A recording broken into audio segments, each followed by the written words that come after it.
Uma notícia urgentíssima, gravíssima, sobre o Flávio Bolsonaro. Acabou de ser confirmado, eu vou trazer todos os detalhes.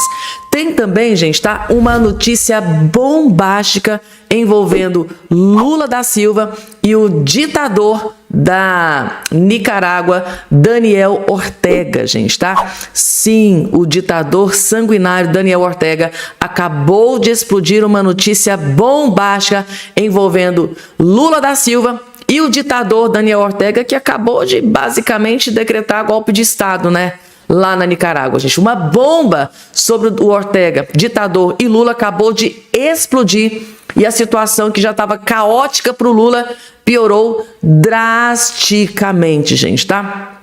Além dessas outras várias informações, que eu vou trazer, inclusive, uma derrota humilhante, acachapante que o Lula acabou de sofrer aqui neste exato momento, que gerou desespero na equipe de campanha do Lula aqui a poucos instantes, tá? Lula sofre mais uma derrota humilhante, acachapante, e eu, claro, vim na velocidade da luz, porque essa notícia eu acho que todos vocês vão gostar, e muito, gente, tá? E claro, além dessas outras informações, inclusive, gente, tá? Acabou de ser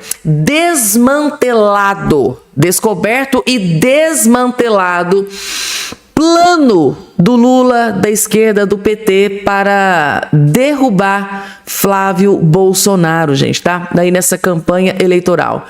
Milícia digital, gente, é muito, mas muito pior do que vocês imaginavam e que já tinha sido divulgado aí nos últimos dias.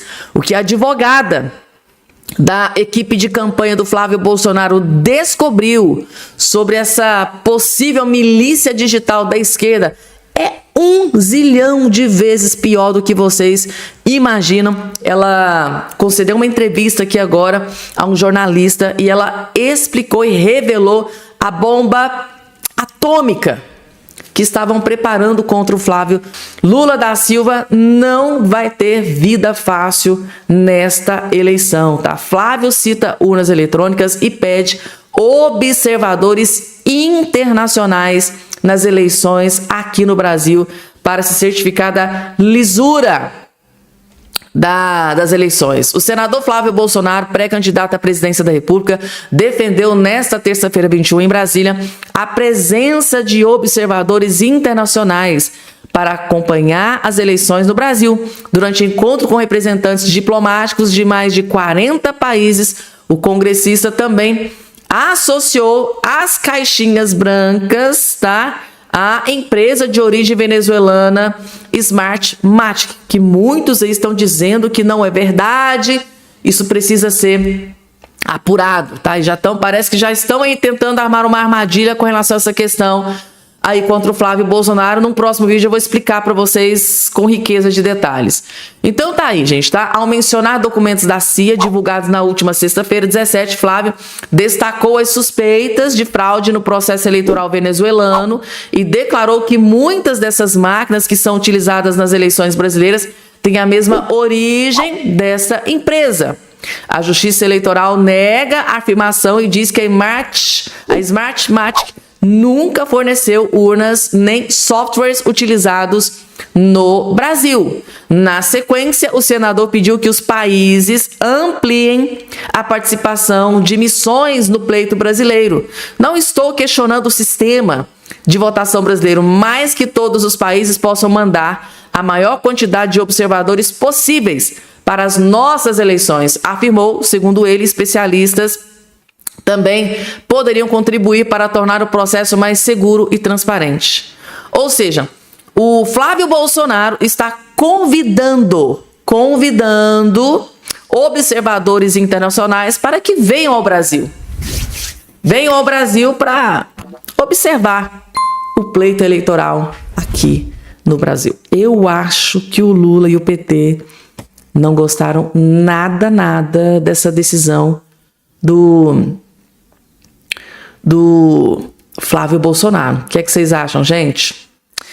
Vamos lá, gente. Eu vou trazer aqui uma informação aqui para vocês agora, extremamente grave, sobre o Flávio Bolsonaro. extremamente. Eu vou trazer duas matérias muito, muito grave que tá gerando, gente, tá? Um incômodo e uma tensão gigante na direita e nos apoiadores do Flávio Bolsonaro. Que é esta informação que está aparecendo aqui agora na sua tela. Antigamente, isso aqui, gente, o Lula acabou de falar mais uma vez. Antigamente, traidor era enforcado. Repete Lula sobre Flávio Bolsonaro. Inclusive, saiu aqui também mais uma matéria na Revista Oeste trazendo a gravidade disso que o Lula acabou de fazer. Lula sugere enforcamento de Flávio pela segunda vez. Isso aqui, gente, é muito mais grave do que vocês imaginam. Porque sempre tem aqueles eleitores aloprados, tá? Loucos, que pensam que uma fala de um presidente é um pedido, é uma ordem ou algo. Entendem como incitação. Poxa, se o Lula está dizendo, então eu vou fazer. É o que muitas das vezes acontece, lamentavelmente. E essa fala do Lula está sendo interpretada pela oposição, pela equipe de campanha do Flávio Bolsonaro, como uma incitação. Ele está sugerindo enforcamento de Flávio Bolsonaro. E isso não é a primeira vez que ele faz, é pela segunda vez. Gente, o Flávio Bolsonaro vem recebendo inúmeros ataques nas redes sociais, ameaças de morte. A equipe de campanha do Flávio Bolsonaro triplicou o número de seguranças exatamente para que não aconteça algo pior, um atentado contra Flávio Bolsonaro, assim como aconteceu com o Bolsonaro, naquele fatídico dia que ele sofre as consequências até hoje, inúmeras cirurgias de lá para cá. Então, gente, o grande medo da equipe de campanha do próprio Flávio é que algo pior aconteça. Depois de mais uma vez Lula da Silva sugerir enforcamento de Flávio Bolsonaro, porque é assim que está sendo interpretado por eleitores da oposição, por aliados do Flávio, pelo próprio Flávio Bolsonaro, que inclusive da primeira vez o Flávio Bolsonaro acionou o STF contra o Lula. E até agora a gente está aqui aguardando os desdobramentos, porque é extremamente grave. Um eleitor, sei lá, né, enlouquecido, é tão fã do Lula, que pensa assim, poxa, se o Lula tá falando, missão dada, missão cumprida. Se o Lula tá falando, né, que o Flávio Bolsonaro é um traidor da pátria, que ele merece enforcamento, tá sugerindo, né, enforcamento. Então, os caras pensam assim, então eu vou lá. Vocês estão entendendo, gente, tá? Que é um jogo muito perigoso esse que o Lula tá fazendo. Sorrateiro, cruel e covarde. É um jogo muito perigoso. A gente sabe muito bem do que os esquerdistas são capazes de fazer. Vocês viram o que aconteceu com Charlie Kirk nos Estados Unidos? Vocês viram o que tentaram fazer contra o Donald Trump nos Estados Unidos? Candidatos à presidência da América Latina. Foi assassinado com um tiro. Morreu. E agora vem o Lula pela segunda vez, segundo aqui a matéria, sugerindo enforcamento de Flávio Bolsonaro, porque o Flávio é traidor da pátria. Inclusive eu trouxe essa fala do Lula muito grave no último vídeo de ontem aqui à noite. Se você não assistiu, assista o último vídeo que eu postei aqui no canal ontem, que eu estou trazendo o momento em que o Lula essa fala desastrosa, gente, tá? Muito grave, muito grave com o Lula, esse jogo baixo do Lula, né, gente? O jogo baixo, sorrateiro, cruel e covarde do Lula. Vejam só, gente, neste exato momento, um dos melhores vídeos do Rony Gabriel até hoje, gente, tá? Riqueza de detalhes do envolvimento do Lula com o Daniel Ortega. Gente, tem muita coisa aqui que vocês nem sabiam. É histórico, é amizade histórica, longa data. E vocês não fazem ideia do grau de intimidade, de parceirismo, de companheiro entre Lula e o ditador Daniel Ortega. Esse que acabou de dizer que lá no país ele não vai ter mais eleição, ninguém vai me tirar do poder. Basicamente decretou golpe de Estado sem maquiagem, sem nada, na cara dura. Pois bem, gente, tá? Vocês não têm noção do que o Rony Gabriel descobriu e vai revelar para todos vocês. Gente, assistam, porque eu imagino que eles vão tentar tirar esse vídeo aqui do ar. Eu imagino que a equipe de campanha do Lula, ou seja, tá ligando Lula ao ditador Ortega. A gente só sabe como é que funciona, né?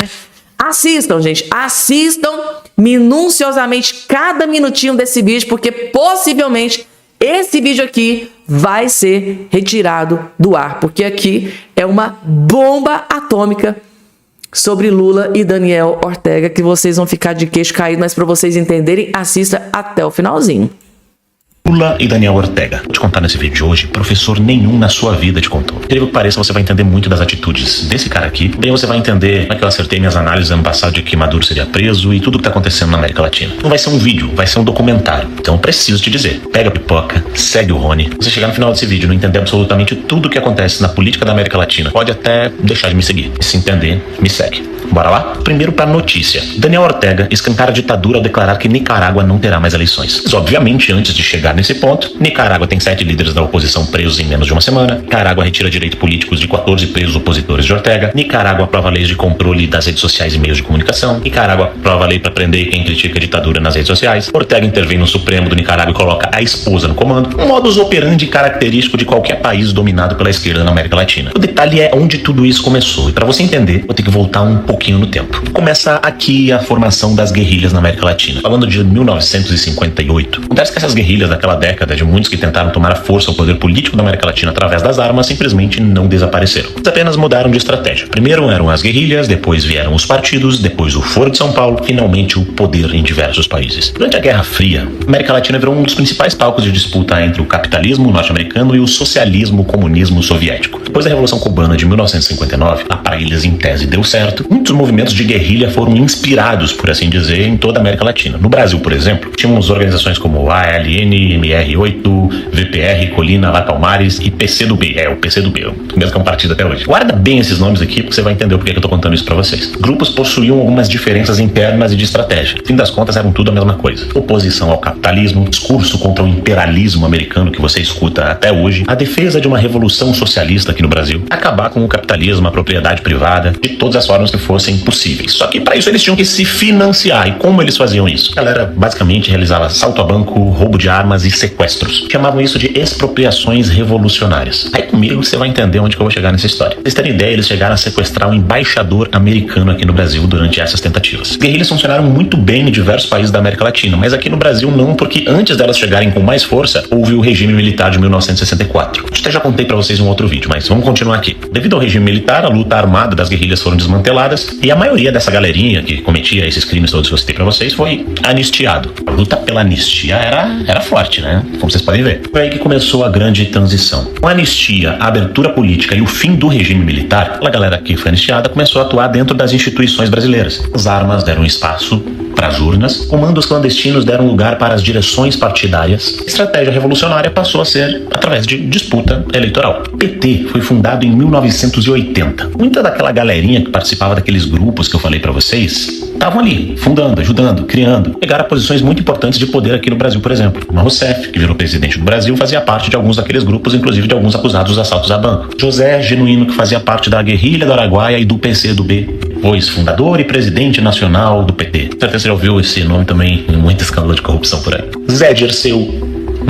Franklin Martins, que inclusive esse participou do sequestro do embaixador americano e depois foi ministro da comunicação do Lula. Enfim, a lista é infinita. Mas não se engane, não é só o PT que recebeu essa galera. Partidos como PV, PDT, PMDB, PSDB, PSB. Basicamente, quase todos os partidos de esquerda recebeu essa galera e muitos estão até hoje nos comandos desses partidos. Mas o que isso tem a ver com Daniel Ortega e Trump? Então, pequeno gafanhoto, aí que tá o grande detalhe. Ortega foi um dos guerrilheiros sandinistas e depois virou presidente, e agora ele tá fazendo tudo isso que você tá vendo no Nicarágua. O Uruguai teve um Mujica, também um guerrilheiro, que depois virou presidente. El Salvador tinha Sánchez Cherén, e agora, né, graças a Deus, El Salvador tem o Bukele, que teve que resolver todos aqueles problemas que foram deixados por essa galera aí. Colômbia é o Gustavo Petro, era militante do M19 e agora é um presidente que algumas semanas foi derrotado na Colômbia e não tá querendo entregar o poder para o opositor de direita que venceu as eleições. Na Venezuela, o chavismo, na Argentina, o peronismo. Enfim, essa história se repete no Chile, Equador, em um monte de lugar, em toda a América Latina, é a mesma história. A diferença é que o Ortega tá conseguindo chegar no seu objetivo, em Cuba chegar no seu objetivo, Venezuela chegar no seu objetivo, e em outros países, alguns países ainda estão se mantendo vivos. O Brasil é um caso que tá assim, ó, na corda bamba. Por quê? Porque quando chegou em 1990, o mundo socialista estava desmoronando com a queda do Muro de Berlim. E aí, a da América Latina não estava mais recebendo armas antigamente para sua guerrilha da União Soviética, aquelas AK-47 eles utilizavam, e os seus financiamentos, eu já vou dizer de onde que vieram financiamentos para essas guerrilhas, esses partidos, essa galera toda. Mas aí o Lula, junto com o Fidel Castro, tiveram a grande ideia de criar o tal do Foro de São Paulo. Inclusive, tá toda a galerinha aí. Praticamente todos desse movimento tinham ou proximidades históricas ou ligações diretas e participaram dessas antigas guerrilhas que assaltavam banco, matavam gente, faziam um inferno aqui na América Latina. Que os únicos países que conseguiram se livrar disso naquela época foram aqueles que tiveram algum tipo de intervenção militar ou algo assim. Então, um ponto muito importante que professorzinho nenhum de faculdade de história vai te contar. Mas vamos continuar aqui que você vai entender um negócio. Essa galera aqui sempre defendeu um Estado grande, forte e pesado, o socialismo em si, o fim das ideias liberais capitalistas, da propriedade privada e da liberdade de expressão, a ação de todas as políticas de esquerda da América Latina, oposição aos Estados Unidos, e aí que vai entrar o Donald Trump novamente nessa história, expansão de movimentos sociais, como é o caso do MST aqui no Brasil. Ou seja, a estratégia mudou, não era mais arma, não era mais guerrilha. Essa ideologia de todos eles, inclusive do Ortega, que acabou com as eleições, inclusive do Maduro, que acabou com as eleições, inclusive de Cuba, que acabou com as eleições, do Lula e de toda essa galera tá reunida aqui, a ideologia continua exatamente a mesma. Os objetivos continuam exatamente os mesmos. Como que essa galera, que eram uns lascados, conseguiram chegar ao poder em tantos países na América Latina? E é aí que vem o pulo do gato, meus amigos. Luta revolucionária passou a ser financiada pelo narcotráfico. Mas o mais evidente é o das Farc na Colômbia. Você que assistiu a série Narcos, por exemplo, você vê em algum momento a ligação do Pablo Escobar com as Farc, ele está com fogo no STF lá da Colômbia, depois ele foge pra Cuba, faz amizade com os irmãos Castro e assim por diante. Essa parte, se não viu, vê a série Narcos lá, você vai entender um pouquinho dessa história do que era o contexto na época. Basicamente, como que eles fizeram esses acordos. Muitos desses países, que já tinham conseguido avançar bastante nas suas políticas, chegavam ao poder fazendo acordo com os traficantes, coisa que você já deve ter visto acontecer aqui no Brasil, ofereciam uma certa proteção do próprio Estado para esses traficantes, cobravam algumas taxas deles, eles poderiam vender, exportar, torto e direito, inclusive para os Estados Unidos, com o boom da cocaína que aconteceu no fim do século passado, e assim eles financiavam sua luta armada e sua tomada de poder. A facilidade até para subir morro aqui do Brasil, para fazer campanha, esse tipo de coisa, que perdura até hoje, ou não querer que esses grupos sejam classificados como grupos terroristas, é tudo ideológico. Não é uma coisa que surgiu de agora, uma defesa de soberania, é ideológico. Bom, o dinheiro do tráfico comprava armas, as armas protegiam o território protegia o próprio narcotráfico. Na Venezuela, por exemplo, se fala muito em cartel de Los Soles e provas contundentes do movimento das Farc junto com Nicolás Maduro, antes mesmo disso com o próprio Hugo Chávez, que tomou o poder lá nos anos 2000, praticamente junto com o Lula aqui no Brasil, terminou aí na prisão do Maduro só agora, né, em 2026. Chefes da antiga inteligência venezuelana, pessoas que foram apreendidas pela Interpol e pelo governo dos Estados Unidos, todos já confessaram, e a quantidade de provas que tem sobre isso, não só na Venezuela, mas em toda a América Latina, são muito fortes e contundentes. Mas o que aconteceu quando essa galerinha do Foro de São Paulo chegou ao poder nos seus países? O roteiro é sempre o mesmo, principalmente Venezuela, Nicarágua, Cuba. Concentração de poder, perseguição a opositores, controle da imprensa, prisões políticas, priorização da economia, endividamento público explodindo, o narcotráfico tomando conta, violência tomando conta, um aumento da pobreza, governos populistas, permanência cada vez mais longa desses grupos comandando o Estado. De um Lula da vida tentando ir para o seu 4º mandato, mais 2 da Dilma, ou seja, 6 mandatos do PT só nesse século, seja que eles conseguiram tomar poder antes, como foi o caso do Hugo Chávez, depois Maduro, Nicarágua, Cuba e assim por diante. Ou seja, essa história toda ela pode ser organizada em 5 etapas, que aconteceram em todos esses países, e aí você me diz em qual dessas etapas você acha que está o Brasil, por exemplo. Primeiro, a Revolução Cubana vai inspirar as guerrilhas socialistas na América Latina extremamente armadas, pois essas organizações realizam lutas armadas, assaltos, sequestros, assassinatos, pois esses antigos militantes fazem acordos de paz, ganham anistia, entram para partidos políticos, galerinha toda. Quarto lugar, eles se organizam por meio do Foro de São Paulo em toda a América Latina, os mesmos grupos que lá atrás estavam na guerrilha, depois dos partidos, agora organizados de forma internacional, financiam fortemente através de acordos e chegam ao poder através de eleições, passam a controlar os seus estados, se mantêm no poder através de acordos com narcotráfico, financiamento, voto de cabresto. Isso que eu não vou nem entrar na aula da fraude eleitoral que acontece na maioria desses países. Não estou dizendo que acontece no Brasil, mas na maioria desses países. Raptam as instituições, seja o Supremo Tribunal Federal, uma boa parte da imprensa, professores, a mídia, artistas, todo tipo de gente que você imaginar. E por último, bom, Nicarágua já não vai ter mais eleições. A defesa da democracia. Democracia relativa. Inclusive, nas eleições do Brasil, não podia dizer que o Lula era amigo do Daniel Ortega, do Nicolás Maduro. Bom, aí é um outro assunto, né? Que vocês, com certeza, vendo esse vídeo, já fizeram várias vinculações com coisas que vocês viram acontecer aqui no nosso país. A ligação histórica está diante dos nossos olhos. As pessoas são conhecidas, os nomes são os mesmos. Organizações são conhecidas, os partidos são conhecidos. Os encontros são públicos e os governos também são conhecidos. A grande pergunta não é se eles abandonaram as armas das guerrilhas antigas. Isso, de fato, aconteceu. Eles abandonaram as armas. A pergunta que fica é, quando eles abandonaram as armas lá atrás, será que eles abandonaram também o projeto de poder e só perceberam que poderiam chegar no mesmo objetivo utilizando partidos e as próprias instituições? Mudaram o método, mas será que mudaram o objetivo? Esse cara aqui sabe muito bem do que eu tô falando. Sou Rony Gabriel, sou pré-candidato a deputado. Gente, eu confesso pra vocês que eu tô chocada com a riqueza de detalhes desse vídeo do Rony Gabriel, gente, tá? É surreal. Esse vídeo aqui deve ter dado muito trabalho, gente, tá? Deixa o like, deixa o joinha. Gente, porque, meu Deus do céu, isso aqui a gente não tem que bater palma, não. Tem que bater continência. Que vídeo extraordinário do Rony Gabriel. Eu imagino que esse vídeo aqui não deve ficar no ar por muito tempo. Eles vão dar um jeitinho de apagar esse vídeo. Então, gente, assistam. Se você não entendeu, volta um pouquinho, assista de novo, porque que riqueza de detalhes. Tudo, desde quando tudo começou até chegar no Foro de São Paulo.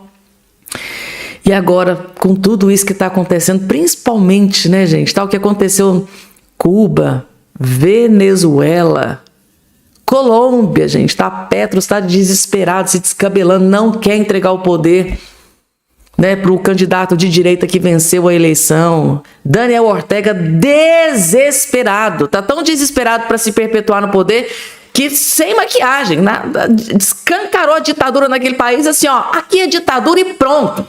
Aqui não vai ter mais eleição, quem manda sou eu que mando aqui nessa bodega. É isso, gente. Aqui no Brasil, Bolsonaro preso por um golpe que nunca aconteceu. Pelo menos é o que vários juristas dizem. Eduardo Bolsonaro exilado nos Estados Unidos. Pelo motivo mais...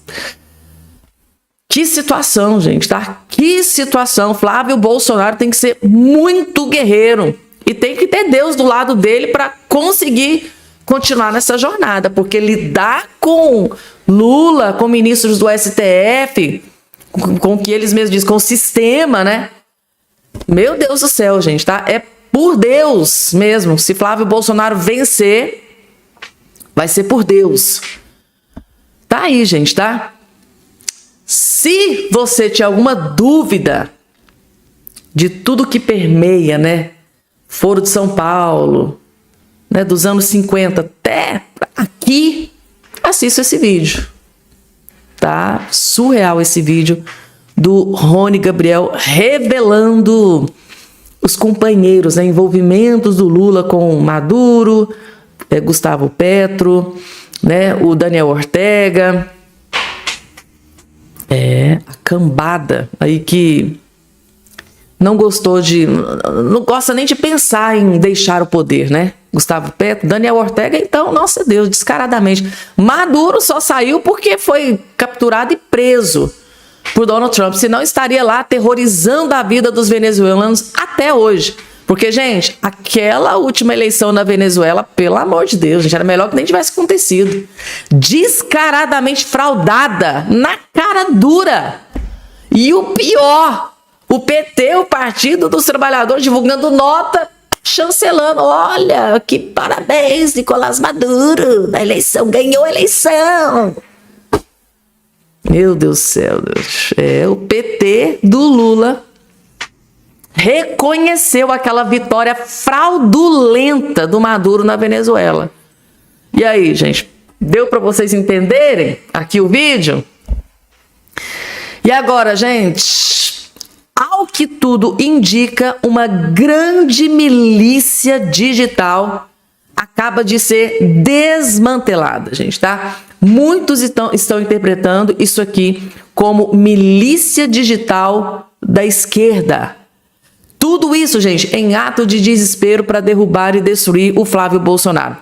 E eu vou muito além do que ela vai revelar aqui para vocês. A advogada revela esquema milionário criminoso de perfis fakes nas redes sociais para atacar principalmente o Flávio Bolsonaro, a maior ameaça nessa eleição contra Lula da Silva.